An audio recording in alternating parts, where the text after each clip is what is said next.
పాములపాడు మండలంలో ఆరోగ్య ఉప కేంద్రం శిథిలావస్థకు చేరింది. నేపథ్యంలో ఆరోగ్య ఉప కేంద్రంకు వచ్చే గర్భవతులు, బాలింతలు, చిన్నపిల్లలు ఇంజెక్షన్ టీకాలు వేయించుకోవడానికి ఇబ్బందులు పడుతున్నారని మాల మహానాడు నాయకుడు అంకన్న ఆరోపించారు.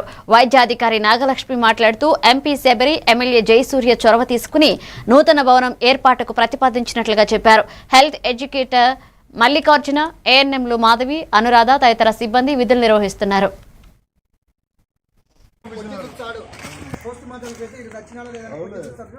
ఇంజనీరింగ్ వచ్చి ఒక సుత్త తీసుకొని కొట్టి చూసి ఇది కొలాప్స్ అయింది, దీంట్లోకి ఎవరే కానీ నిషేధము అని ఒక ఇంజనీరింగ్ మండల దూరం ఇంజనీరింగ్ ఉంటాడు ఆయన వచ్చి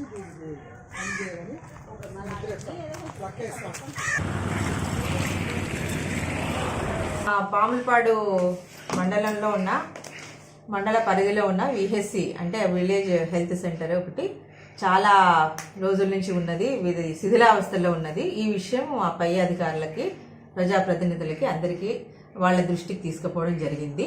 తర్వాత ఇది పడగొట్టి కొత్త బిల్డింగ్ కట్టించమని కోరుచున్నాం.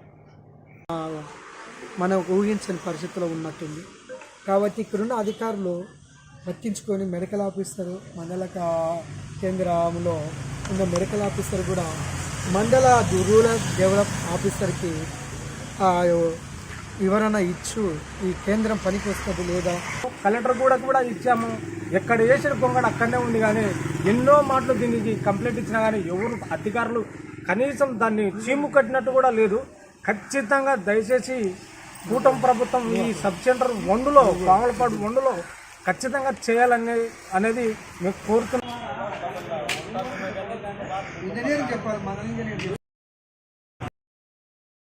దేవుని చదువుతుంది ఇంజనీరింగ్